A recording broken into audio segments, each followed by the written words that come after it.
mukjizat sertai tiap langkah. Shalom, Bapak, Ibu, Saudara-saudariku yang terkasih di dalam Tuhan. Jumpa kembali kita bersama-sama dalam ibadah online pada pagi hari ini. Kami berharap Bapak Ibu sekalian dalam keadaan sehat semuanya. Kami percaya perlindungan Tuhan sempurna atas kehidupan kami semuanya. Buat Bapak Ibu sekalian, persiapkan hati pikiran kita semuanya. Kita masuk dalam doa. Bapa di surga, kami ucap syukur Tuhan atas segala kasih-Mu, kebaikan-Mu Tuhan dalam hidup setiap kami. Engkau baik Tuhan dalam hidup kami. Perlindungan-Mu sempurna, penyertaan-Mu sempurna Tuhan dalam hidup kami. Kami mengucap syukur, terima kasih banyak. Ya Bapa Surgawi, dengan apa kami balas kebaikan Tuhan? Kami mau memuji memuliakan nama-Mu Tuhan. Dan biarlah setiap puji-pujian kami, penyembahan kami menjadi dupa yang harum di hadapan Tuhan. Manis Engkau dengar Tuhan. Terima kasih Tuhan Yesus. Urapi setiap kami. Pimpin kehidupan kami Tuhan. Sebab kami tidak mampu berjalan tanpa Tuhan. Kami serahkan seluruhnya ke dalam tangan kasih-Mu. Berkati ibadah ini Tuhan dari awal, pertengahan hingga akhirnya. Kami serahkan ke dalam tangan kasih-Mu Bapa. Di dalam nama Tuhan Yesus Kristus, Allah kami yang hidup, kami berdoa dan mengucap syukur. Haleluya. Amin.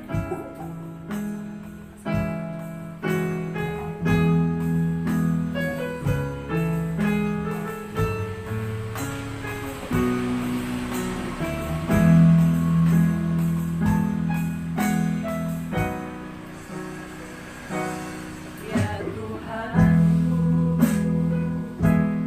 aku hendak bernyanyi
mendengarkan firman Tuhan.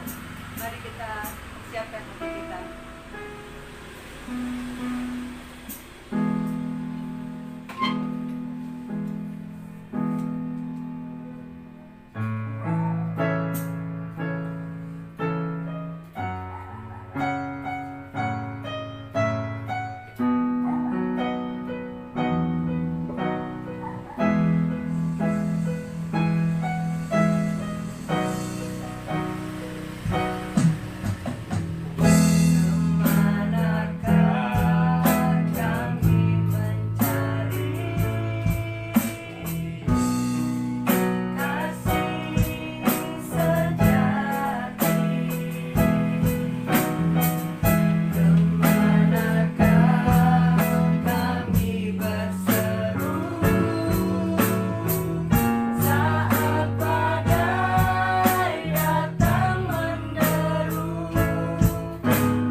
Saat ini kami mau mendengarkan firman Tuhan. Mari Tuhan kuduskan, sucikan, layakan kami. Urapi setiap telinga kami, hati kami. Kami mau menjadi seorang murid. Kami mau mendengar Tuhan apa yang menjadi isi hati Tuhan dalam hidup setiap kami. Berkati hamba-Mu yang Tuhan pakai. Urapi beliau Tuhan, sehingga apa yang keluar, apa yang beliau sampaikan itu berasal dari Tuhan, menjadi berkat, menjadi kekuatan, menjadi tuntunan dalam hidup kami. Terima kasih Tuhan, Roh Kudus kuasai kami, kuasai pikiran kami. Terima kasih Tuhan, di dalam nama Tuhan Yesus Kristus kami siap untuk mendengarkan firman Tuhan. Haleluya, amin. Shalom, Bapak Ibu dan saudara-saudara yang dikasihi oleh Tuhan. Pertama-tama saya mengucap syukur kepada Tuhan. Kalau hari ini kita boleh beribadah kembali meskipun secara online. Yang kedua, saya bersyukur kalau di antara kita yang sakit sudah mengalami kesembuhan, sudah mengalami pemulihan, sehingga tidak lama lagi sudah sehat seperti sedia kala. Memang COVID saat ini sedang merajalela dan banyak di antara kita yang terpapar oleh virus COVID-19 itu. Tetapi kita punya Tuhan yang selalu membela kita, sehingga Dia turun tangan dan menyembuhkan kita semua. Haleluya, puji Tuhan. Bapak, Ibu, dan saudara-saudara semua, hari ini kita akan belajar tentang Yesaya. Yesaya adalah nabi besar yang dipakai Tuhan dengan luar biasa, yaitu untuk memberitahukan tentang kedatangan Yesus. Selain menubuatkan tentang kedatangan Tuhan kita Yesus Kristus, Dia juga menubuatkan apa yang akan terjadi pada gereja Tuhan. Dalam kitab Yesaya, maka kita akan mendapatkan kata-kata Sion. Sion yang berarti gereja atau anak-anak Tuhan. Tuhan sudah menubuatkan, Tuhan sudah memikirkan, Tuhan sudah merancangkan apa yang akan terjadi pada gereja Tuhan. Tuhan Yesus Kristus, Sang Kepala Gereja, sudah dinubuatkan kelahirannya, sudah dinubuatkan tentang pekerjaannya, penderitaannya, kematiannya, kebangkitannya, bahkan kenaikannya ke surga dan kedatangannya kembali. Semua sudah dinubuatkan. Dan saudara dan saya perlu mengerti, sehingga nanti kita semua tahu apa yang wajib kita lakukan dan apa yang tidak wajib kita lakukan untuk kita supaya mendapatkan dan menyambut janji-janjinya itu. Mari kita baca Yesaya pasal yang ke-60 ayat 1 dan 2. Yesaya pasal yang ke-60 ayat 1 dan 2 dikatakan begini. Bangkitlah, menjadi teranglah, sebab terangmu datang dan kemuliaan Tuhan terbit atasmu. Sebab sesungguhnya kegelapan menutupi bumi dan kekelaman menutupi bangsa-bangsa, tetapi terang Tuhan terbit atasmu dan kemuliaannya menjadi nyata atasmu. Bapak, Ibu, dan saudara-saudara semua, dari ayat yang kita baca ini, maka kita diperintahkan oleh Tuhan, kita disuruh oleh Tuhan untuk bangkit dan menjadi terang. Kenapa kita harus bangkit? Firman Tuhan mengatakan tadi, pada waktu kegelapan menutupi bumi dan kekelaman menutupi bangsa-bangsa. Pada waktu itu, kita semua sebagai gereja Tuhan, sebagai anak-anak Tuhan, kita harus bangkit. Hari ini, kalau kita melihat situasi di negeri kita, baik situasi kesehatan maupun ekonomi, kita dapat melihat dengan jelas bahwa negara kita saat ini sedang kacau balau. Keadaan kita sedang tidak baik-baik. Dan inilah yang dialami oleh kita semua. Wabah COVID-19 makin mengganas. Dan setiap hari kita mendengar berita-berita yang membuat kita resah, yang membuat kita takut dan gentar. Televisi selalu memberitakan bahwa yang terpapar hari ini melebihi hari kemarin. Yang mati sudah beratus-ratus. Bahkan rumah sakit di semua daerah penuh. Orang yang sakit tidak mendapatkan tempat. Dan akhirnya banyak yang mati karena kekurangan oksigen dan kekurangan pelayanan. Ini semua hal-hal yang menggelisahkan kita semua, yang membuat kita takut dan gentar. Belum ekonomi yang semakin hari semakin sulit untuk kita lalui. Bapak, Ibu, dan saudara-saudara semua, bukan saja di negara kita yang sedang bergejolak, seluruh dunia bergejolak. India, Amerika, Brasilia, Peru, di seluruh muka bumi, semua sedang terjadi keadaan yang menggelisahkan ini. Seolah-olah dunia ini menjadi gelap. Nah, di saat-saat seperti inilah gereja Tuhan harus bangkit dan menjadi terang. Supaya apa? Supaya kemuliaan Tuhan menjadi nyata atas kita. Gereja Tuhan harus menangkap apa yang direncanakan oleh Tuhan, sehingga kita tahu apa yang wajib kita lakukan dan apa yang tidak wajib kita lakukan. Karena kalau kita melakukan hal-hal yang tidak wajib, maka kita hanya buang-buang waktu saja. Oleh sebab itu, hari ini dalam ibadah ini, mari kita buka hati kita dan kita katakan bahwa kita semua harus bangkit menjadi terang. Kita perlu merenungkan apa saja yang harus kita lakukan pada hari-hari ini. Kalau kita melakukan apa yang tidak diwajibkan oleh Tuhan, maka pada waktu semua janji-janjinya itu terjadi, pada waktu semua janji-janjinya itu digenapi, kita malah tidak akan mendapatkan apa-apa. Saya ilustrasikan begini. Seumpama saya akan berkunjung ke rumah saudara.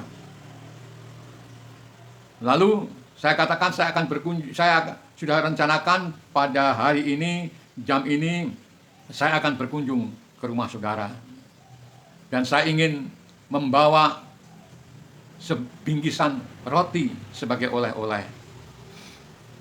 Ketika saya tiba di rumah saudara, saya mengetuk pintu sambil memanggil-manggil. Setelah sekian lama saya menunggu, pintu rumah tidak juga dibukakan. Ternyata saudara sedang tidak ada di rumah. Dan tidak mungkin saya menaruh roti yang saya bawa itu begitu saja di depan rumah saudara. Jadi saya bawa pulang lagi roti itu atau bingkisan itu. Perhatikan saudara-saudara, ada banyak janji Tuhan yang tidak terjadi di dalam hidup kita. Dan penyebabnya bukan dari pihak Tuhan. Kesalahan selalu ada di pihak kita. Tidak sekalipun Tuhan mengingkari janjinya. Coba kita lihat frasa terakhir dari ayat 2 tadi berkata, dan kemuliaannya menjadi nyata atasmu. Kemuliaan Sion yang selama ini samar-samar, sekarang menjadi nyata. Seringkali Bapak, Ibu, dan saudara-saudara, orang dunia tidak tertarik melihat orang Kristen. Tetangga-tetangga kita, kawan sekerja kita, bahkan di lingkungan kita, kadang-kadang mereka tidak melihat perbedaan antara kita dengan mereka. Tetapi hari-hari ini Tuhan mau tunjukkan, Tuhan ingin buktikan bahwa ada perbedaan antara orang yang mengasihi Tuhan dengan orang yang tidak mengasihi Tuhan. Tuhan ingin menunjukkan antara orang yang selalu berharap kepada Tuhan dengan orang yang tidak berharap kepada Tuhan. Harus ada perbedaan. Dan dia berkata, yang wajib kita lakukan adalah bangkit, saudara-saudara. Hari ini, kalau kita banyak atau bergaul, berkumpul dengan orang yang pandangannya negatif, atau orang yang berpikiran negatif, maka kita tidak akan pernah dikuatkan. Kita tidak akan pernah bisa bangkit, karena kita semakin hari justru semakin lemah. Kalau hari-hari ini kita hanya mendengarkan berita-berita hoax, maka kita juga akan merasa gentar, merasa takut, merasa khawatir, dan kemudian kita juga tidak mungkin bisa bangkit. Kita bangkit kalau kita berkumpul dengan Tuhan. Kita bangkit kalau kita berkumpul dengan orang-orang yang penuh dengan iman. Dengan siapa kita berkumpul, dengan siapa kita berhubungan, itu menentukan sekali apa yang kita lakukan.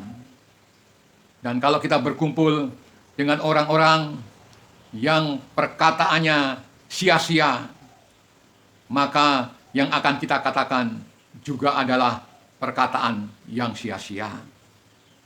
Ayat tadi mengatakan, bangkitlah dan menjadi teranglah.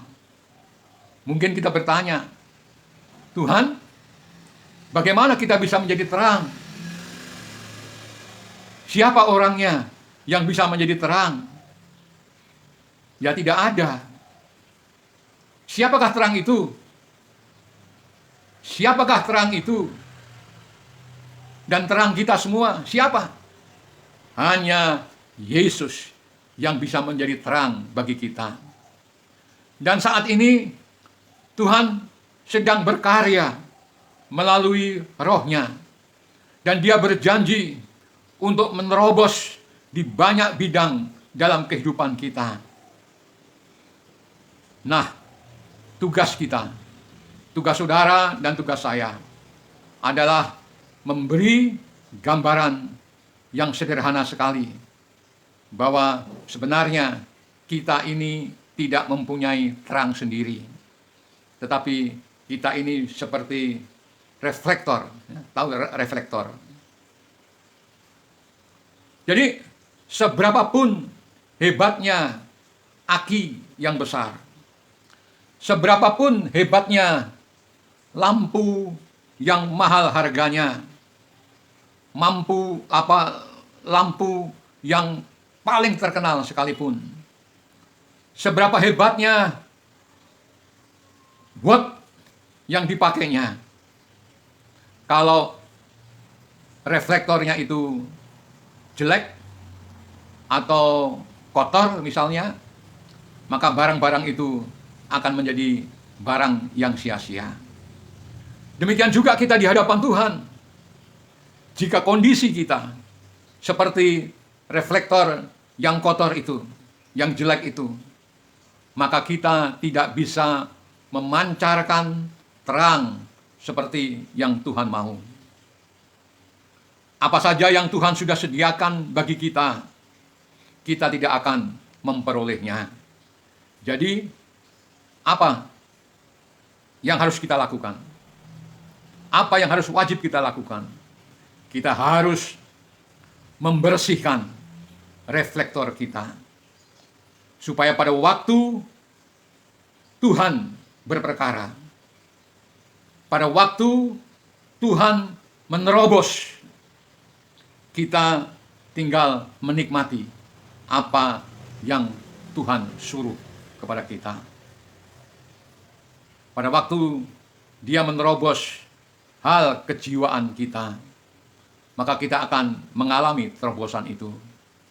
Kita mulai mengadakan pemberesan dengan orang lain, dengan orang ini, dengan orang itu, dan kita tinggal mengikuti saja. Sebab bukan kita yang mampu. Dan tidak ada satupun orang yang mampu menjadi terang. Hanya Tuhan sendiri yang mampu menjadi terang. Tuhan membuat terobosan dalam hal fisik kita. Tuhan juga membuat terobosan dalam hal keuangan kita. Tuhan juga membuat terobosan dalam kesehatan kita. Tuhan membuat terobosan dalam semua hal, asal kita mau mengikuti jalan-jalannya.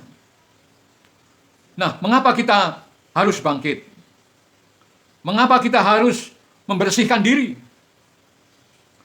Kalau kita ingin mengalami kegenapan Yesaya pasal yang ke-60, maka kita harus melewati Yesaya pasal yang ke-58 dan ke-59. Baru kita tiba dalam penggenapan Yesaya pasal yang ke-60. Yesaya pasal yang ke-58 berbicara tentang kesalehan yang palsu dan kesalehan yang sejati.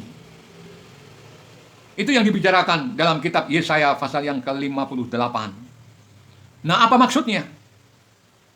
Kalau kita tidak sungguh-sungguh dengan Tuhan, kita tidak serius dengan Tuhan, kita cuma sekedar ibadah, kita cuma sekedar pelayanan, kita cuma sekedar menjadi orang Kristen, kita tidak akan menikmati penggenapan janji Tuhan di dalam Yesaya pasal yang ke-60. Lalu Yesaya pasal yang ke-59 membicarakan soal dosa adalah penghambat. Jadi apapun yang kita katakan tentang janji Tuhan, kalau hidup kita terus ada di dalam dosa dan kita tidak mau bertobat dari kesalahan-kesalahan kita, kita juga tidak bisa menikmati janji-janjinya yang ada di dalam Yesaya pasal yang ke-60. Sebab itu wajib kita lakukan, yaitu membersihkan diri kita dan bertobat atas kelakuan-kelakuan kita. Selanjutnya, ayat yang ketiga berbunyi begini. Bangsa-bangsa berduyun-duyun datang kepada terangmu, dan raja kepada cahaya yang terbit bagimu. Bapak, Ibu, dan saudara-saudara semua, tadi saya katakan, sebenarnya terang itu bukan kita. Sekali lagi, yang menjadi terang adalah Tuhan Yesus. Tetapi mereka, bangsa-bangsa itu akan tertarik. Mengapa? Karena kalau kita berkata bahwa Tuhan kita adalah Tuhan yang hebat, Allah kita adalah Allah yang luar biasa, maka orang-orang ingin melihat bukti seberapa hebatnya Tuhan itu bekerja di dalam hidup kita, seberapa hebatnya Tuhan itu berkarya di dalam kehidupan kita masing-masing. Kalau kita berkata bahwa Tuhan luar biasa dalam soal keuangan kita, Tuhan hebat, tetapi kita tetap hidup di dalam kekurangan, maka orang tidak akan percaya kepada kita, dan orang juga tidak percaya kepada Tuhan. Jadi, kalau janji firman-Nya itu terjadi dalam hidup kita, maka pada waktu kita menceritakan kehidupan kita yang nyata dari Tuhan, maka kita menjadi terang. Dan lebih dari itu, orang yang mendengar cerita itu bisa menjadi percaya kepada Tuhan. Lalu ayat yang keempat dikatakan, angkatlah mukamu dan lihatlah ke sekeliling, Mereka semua datang berhimpun kepadamu. Anak-anakmu laki-laki datang dari jauh, dan anak-anakmu perempuan digendong. Bapak, Ibu, dan saudara-saudara yang dikasihi oleh Tuhan, banyak orang tertunduk hari-hari ini. Mereka lesu karena situasi atau keadaan yang terjadi saat ini. Banyak orang hari-hari ini semuanya sedang merasa gelisah, seakan-akan tidak berdaya. Tetapi lihatlah ke sekeliling, mereka akan datang kepadamu. Ini yang pertama. Saudara akan menjadi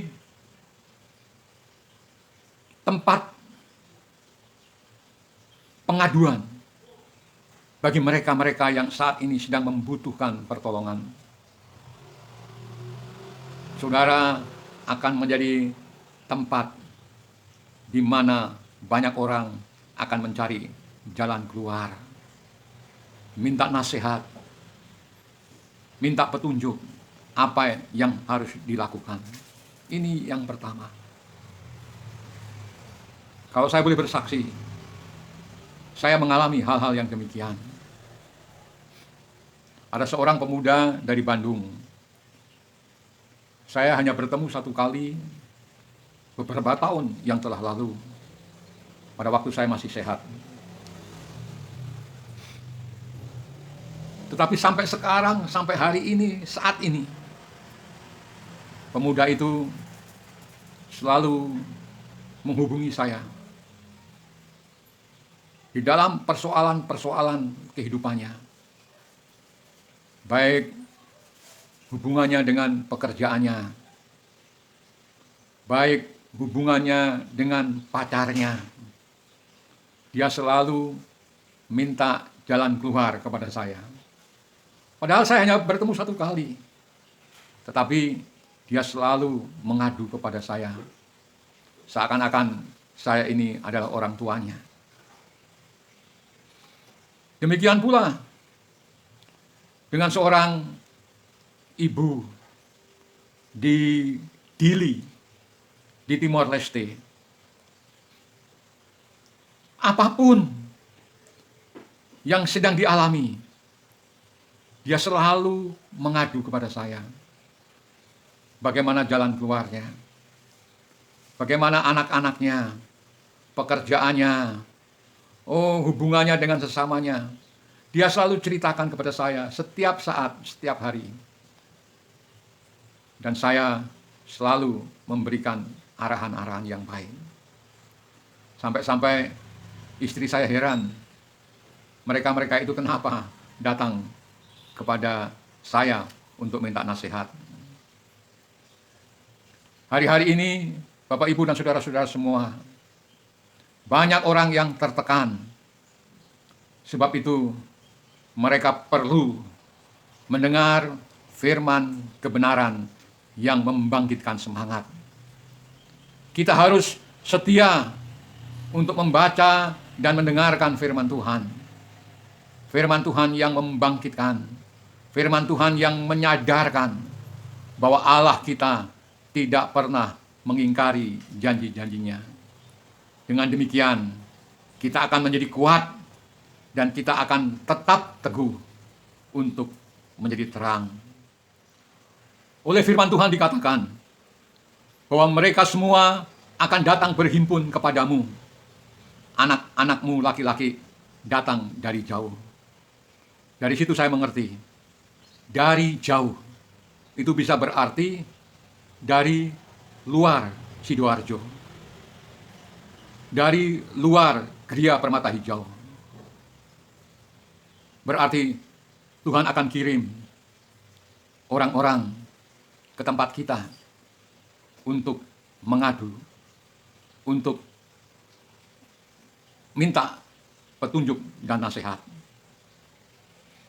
Yesaya pasal yang ke-60 ayat 5 sampai ke 7 dikatakan, pada waktu itu engkau akan heran, melihat dan berseri-seri.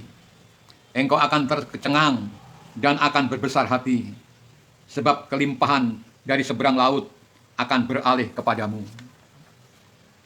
Sejumlah besar unta akan menutupi daerahmu, unta-unta muda dari Median dan Eva. Mereka semua akan datang dari Seba, akan membawa emas dan kemenyan, serta memberitakan perbuatan masyhur Tuhan. Segala kambing domba Kedar akan berhimpun kepadamu. Domba-domba jantan Nebayat akan tersedia untuk ibadahmu. Semuanya akan dipersembahkan di atas mezbahku sebagai korban yang berkenan kepadamu. Dan aku akan menyemarakan rumah keagunganku. Oh haleluya, puji Tuhan. Dikatakan dalam ayat-ayat ini, kelimpahan dari seberang laut akan beralih kepadamu, dan kekayaan bangsa-bangsa akan datang. Apakah ini berbicara soal keuangan? Apakah ini berbicara tentang rupiah? Ya bisa jadi. Pada zaman itu, unta adalah salah satu alat transportasi orang-orang Timur Tengah yang mahal harganya. Dan firman Tuhan berkata bahwa sejumlah besar unta akan datang memenuhi wilayahmu. Bukankah janji ini luar biasa, saudara-saudara? Kelimpahan, kekayaan, berkat disediakan Tuhan bagi kita. Itu janji Tuhan. Dan Tuhan tidak pernah ingkar janji. Kalau kita percaya apa yang dijanjikan Tuhan, maka itulah yang akan terjadi di dalam hidup kita.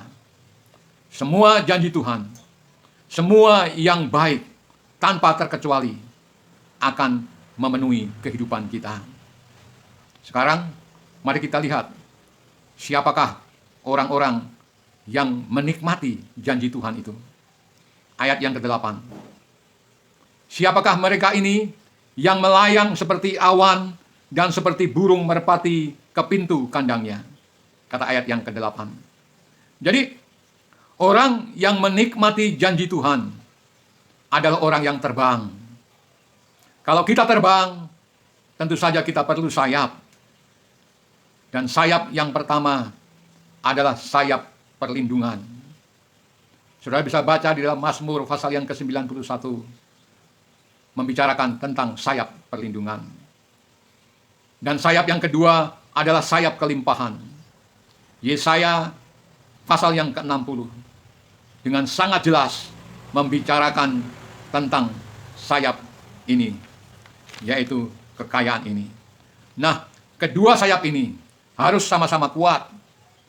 Kalau kita hanya kuat di sayap perlindungan saja, dan yang satunya tidak kuat, maka terjadi kepincangan karena tidak seimbang. Jadi kedua-duanya harus kuat. Ada hal yang lain dalam ayat ini. Perhatikan frasa. Dan seperti burung merpati ke pintu kandangnya. Ini bagus sekali, saudara. Saya mendorong saudara berdoa. Tanyakan kepada Tuhan, di manakah kandangmu sebenarnya? Dengan begitu, saudara menjadi tahu di mana kandangmu, supaya saudara dapat bertumbuh di dalam jemaat. Kalau saudara sudah diberitahu oleh Tuhan, saudara harus belajar untuk melakukannya. Itu berarti saudara taat. Setelah saudara menjadi jemaat tetap di satu gereja, saya juga mendorong saudara untuk bergabung dengan kelompok kecil di gereja saudara. Apakah itu kelompok sel, apakah itu kelompok tumbuh bersama, atau jemaat rumah, atau apapun namanya. Nanti setelah situasi normal kembali, kita akan adakan lagi kelompok-kelompok kecil ini. Karena ini penting sekali. Dalam saat sekarang ini, gereja sudah berubah. Gereja tidak bisa lagi mengandalkan ibadah raya. Sekarang ini gereja perlu kelompok-kelompok kecil yang terus bergerak.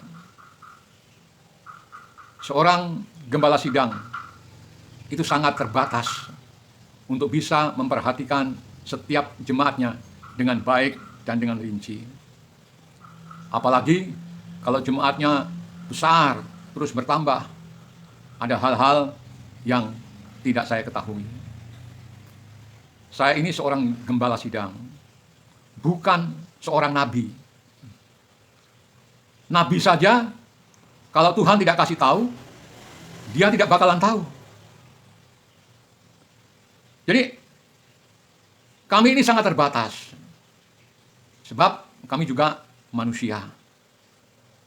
Nah, saat saudara ada masalah, saudara bisa bercerita kepada gembala kelompok kecil saudara. Kalau gembala kelompok kecil saudara tidak bisa mengatasi, barulah gembala sidang mengatasinya. Jadi, saudara harus punya kandang. Saudara perlu kandang. Dan katakan kepada diri saudara dengan penuh keyakinan, saya seperti burung merpati, mengerti di mana kandang saya. Ini penting sekali, supaya kita mempunyai perlindungan, kita mempunyai tudung secara rohani. Sebab itu, kita perlu belajar berdoa, bertanya di mana kita ditempatkan oleh Tuhan. Dan kalau kita sudah tahu, kita ditempatkan di suatu gereja, kita belajar taat di gereja tersebut, setia dan tekun, supaya kita bertumbuh di tempat tersebut, meskipun gereja itu kecil. Seperti tanaman, ya, jangan dipindah-pindah terus. Sudah dipindah di pot ini, diangkat lagi, dicabut lagi, dan dipindahkan ke pot yang lain. Tanaman itu tidak akan bertumbuh dengan baik. Tanaman itu tidak akan bertumbuh dengan sehat. Kita juga demikian. Kalau kita berpindah-pindah tempat ibadah, artinya kita tidak mempunyai keanggotaan yang tetap. Kita juga tidak dapat bertumbuh dengan baik dan sehat. Tetapi kalau kita dirawat di suatu tempat, kita akan mendapatkan perawatan khusus, maka kita akan bertumbuh seperti yang Tuhan mau. Bapak, Ibu, dan saudara-saudara semua, selanjutnya coba kita baca ayat yang ke-12. Ayat yang ke-13. Kemuliaan Libanon, yaitu pohon sanubar, pohon berangan, dan pohon cemara, akan dibawa bersama-sama kepadamu untuk mempersemarak tempat bait kudusku, sebab aku hendak memuliakan tempat kakiku berjejak. Perhatikan Bapak, Ibu, dan saudara-saudara semua, kalau Tuhan mau memberkati, semuanya gampang. Plak, plak, plak, plak. Semuanya berjatuhan begitu saja, sampai kita tidak bisa menangkap berkat yang tercurah itu. Lihat, berkat Tuhan akan datang bersama-sama ke dalam kehidupan kita. Berkat Tuhan akan datang bersama-sama di dalam keluarga kita. Akan tumplek, tercurah, melimpah secara bersamaan. Siapakah yang dimaksud dengan tempat kakiku berjejak? Ini berbicara tentang gereja Tuhan, yaitu saudara dan saya. Tidak ada tempat yang Tuhan betah untuk tinggal. Hanyalah di hati saudara dan saya. Dia mau tinggal. Itu adalah hal yang sangat luar biasa. Mengapa dia bela mati-matian kita? Karena dia punya rencana besar buat setiap kita satu persatu. Dan sekarang ini Tuhan sedang menunggu berapa orang yang percaya dan orang yang mau mengatakan firman. Bagi orang yang percaya dan mau memperkatakan firman, dia akan mengalami karena Tuhan sudah berjanji.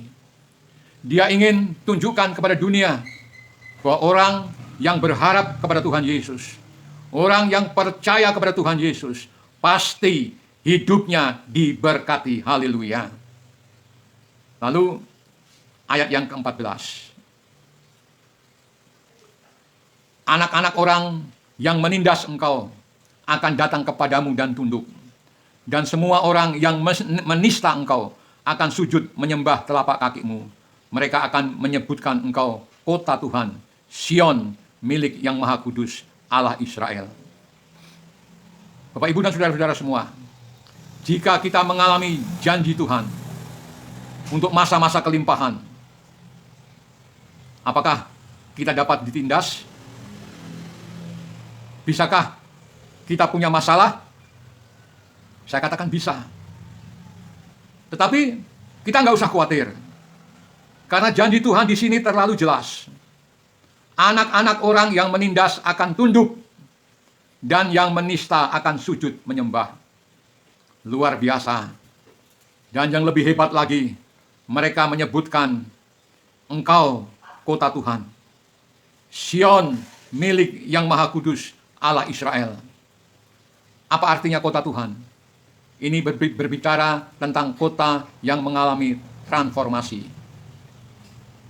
Di mana-mana di seluruh dunia, kota yang mengalami transformasi pasti dimulai dengan adanya satu orang. Dimulai dengan adanya satu gereja yang mau membuat transformasi. Maka Tuhan bekerja di kota itu. Tuhan perlu yang namanya perwakilan, yaitu alat supaya transformasi dari Tuhan terjadi. Gereja yang meresponi apa yang Tuhan janjikan disebut kota Tuhan.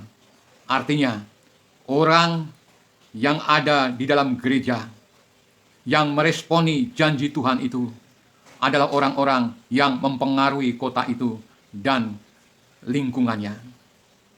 Saya percaya dengan yakin bahwa kegiatan-kegiatan rohani yang diselenggarakan di jemaat Gereja Permata Hijau, apakah itu jemaat rumah, apakah itu persiapan untuk melakukan ibadah, itu akan mempengaruhi masyarakat Gereja Permata Hijau dengan luar biasa. Melalui saudara dan saya, melalui jemaat Tuhan di GPH, maka jemaat di GPH yang tawar hati, yang tidak mau ke gereja lagi, mereka semua perlu tahu ada janji Tuhan di tengah-tengah kesulitan seperti keadaan sekarang ini. Bahkan orang-orang lain yang tinggal di luar GPH, yang mulai malas, yang mulai khawatir, mereka juga perlu tahu bahwa janji Tuhan ya dan amin. Orang-orang di kota Sidoarjo, mereka juga harus mengerti bahwa di tengah-tengah kesulitan seperti sekarang ini, ada pengharapan di dalam Tuhan. Mereka perlu berita sukacita. Mengapa Injil dikatakan berita sukacita? Karena Tuhan kita menghendaki semua orang yang hidup di dalam sukacita.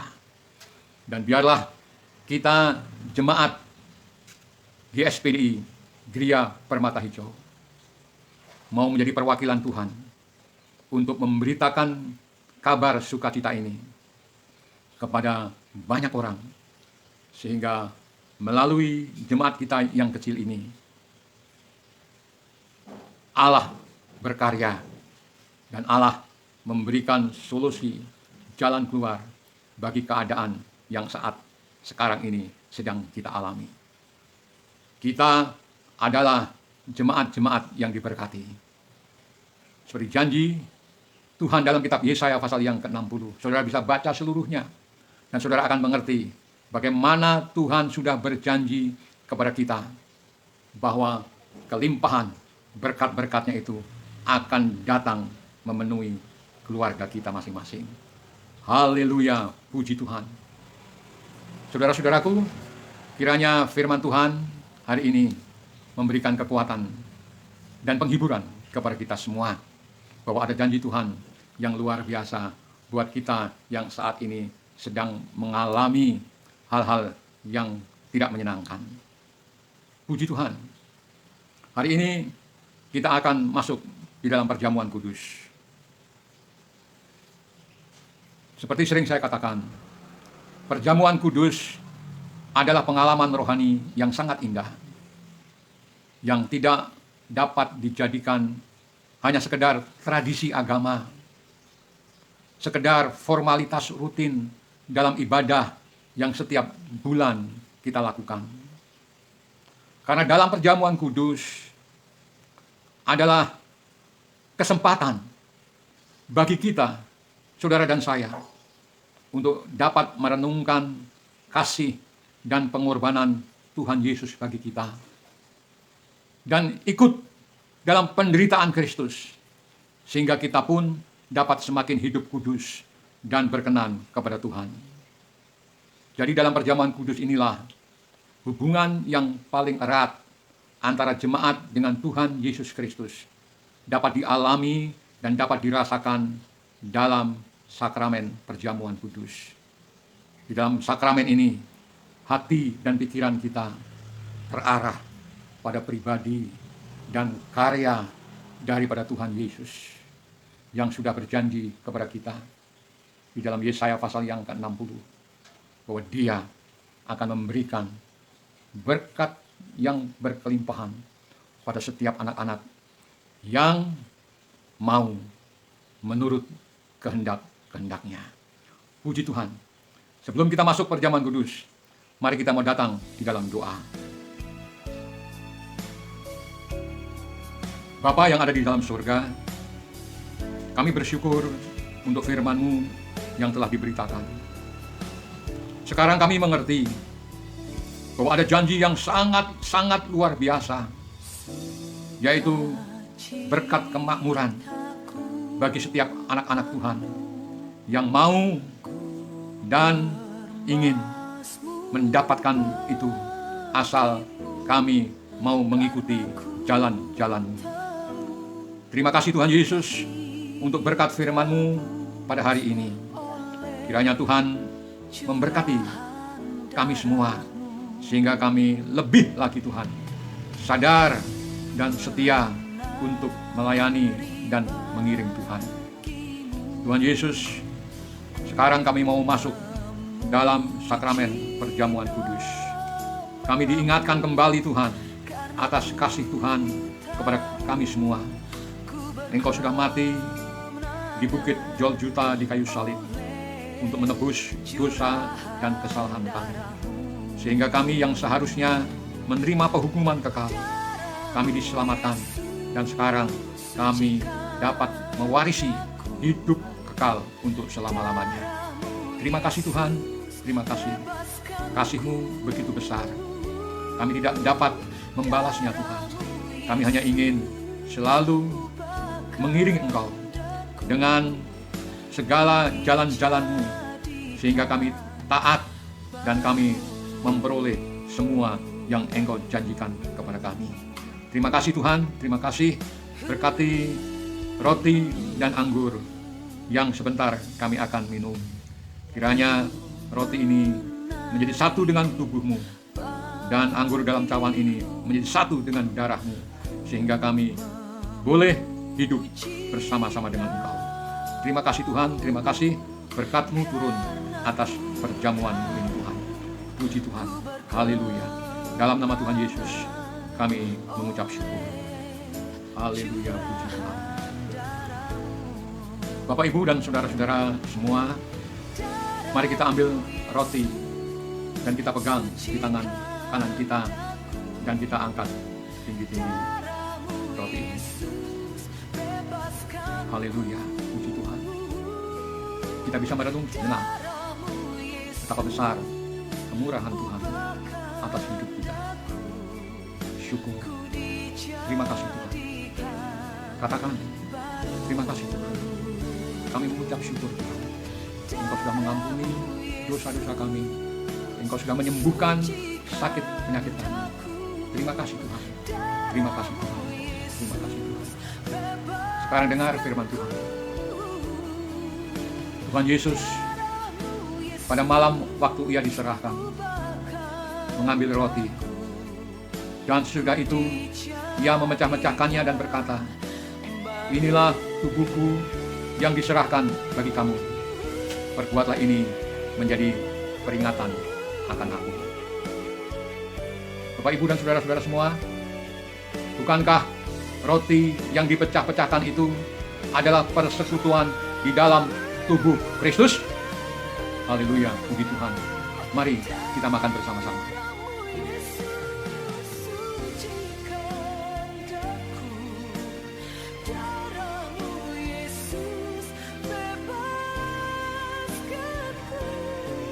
Kita ambil anggur, dicawan, dan kita angkat tinggi-tinggi.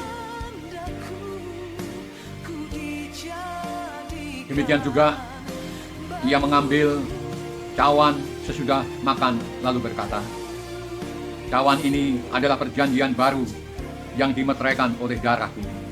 Perbuatlah ini setiap kamu meminumnya menjadi peringatan akan aku.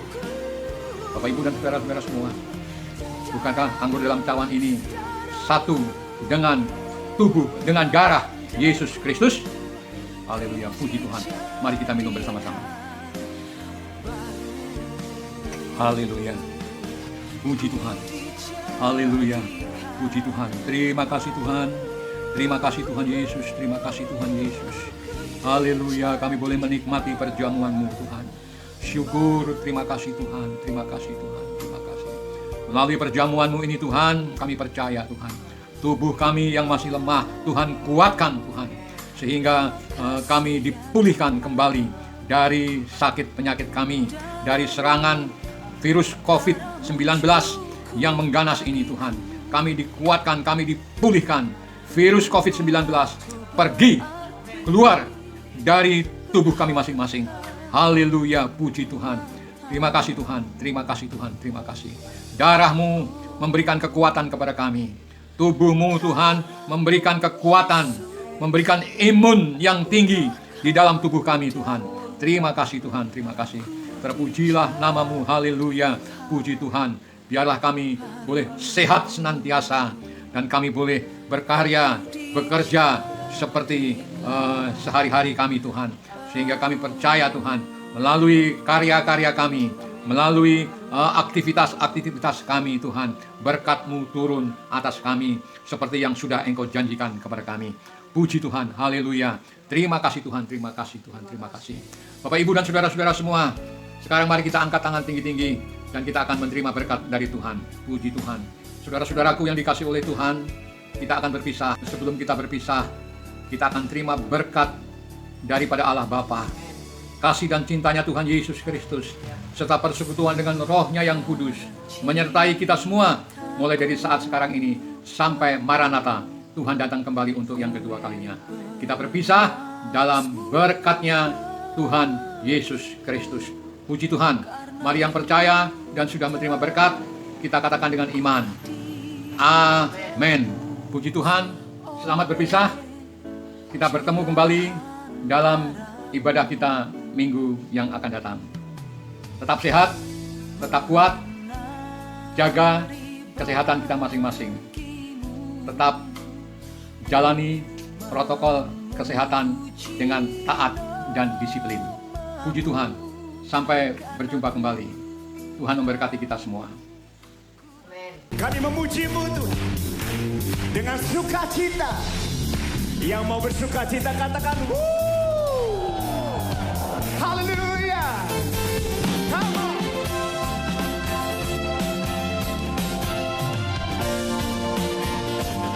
Ya sungai sukacitamu mengalir.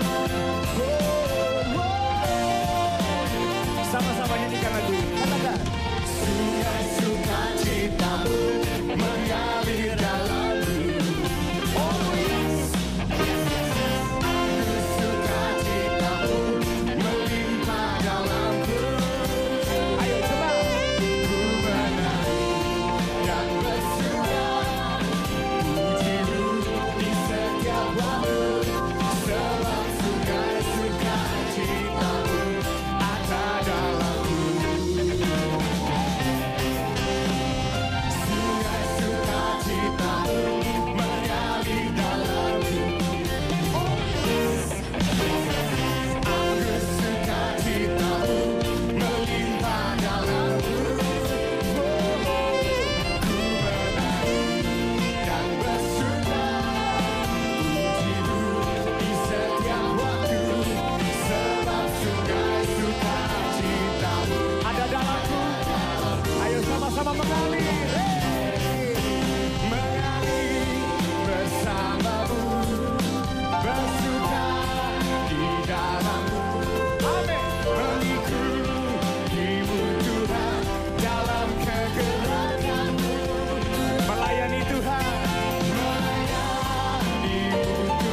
bersama. Dan kita semua sekali lagi sama-sama bersorak. Katakan sungai. Sungai sukacitamu mengalir dalamku. Oh yes. Anggur sukacitamu melimpah dalamku. Kalau bisa sambil mengangkat tangan saudara menari. Ku menari. Ya. Di setiap waktu sebab sungai sukacitamu ada dalamku. Bergerak yang ke kanan dulu saudara, come on. Mengalir bersamamu, amin.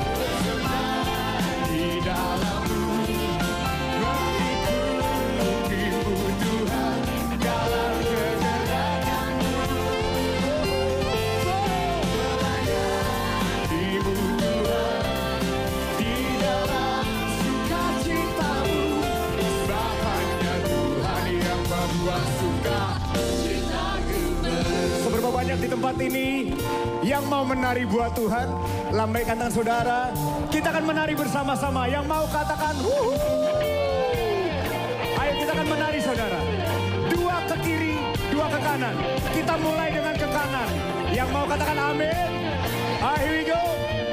1, 2. Ke kanan terlebih dahulu. Here we go. Asik.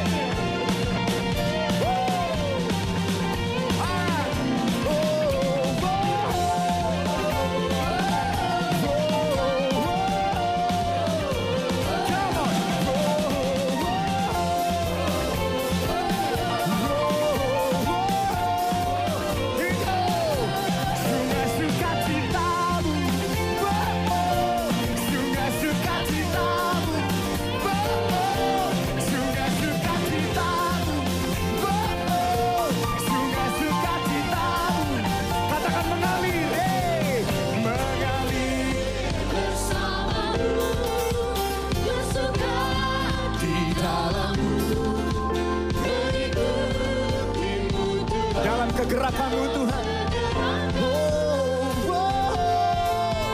Melayanimu Tuhan di dalam sukacitamu. Bapaknya Tuhan. Ayo sekali lagi menari semua. 1, 2, 3.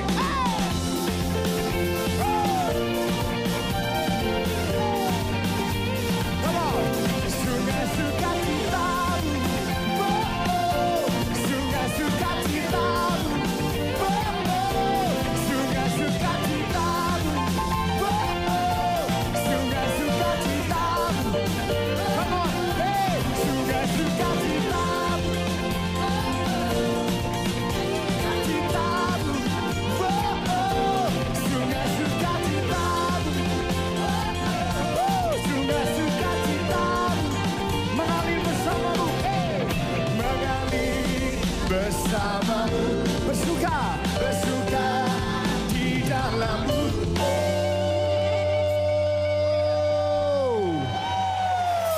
Saya percaya tepuk tangannya bisa lebih dahsyat lagi buat Tuhan Yesus. Come on. Sebab dia mencurahkan anggur yang baru. Dan sungai sukacita mengalir. Katakan amin. Mengikutimu Tuhan dalam kegerakanmu.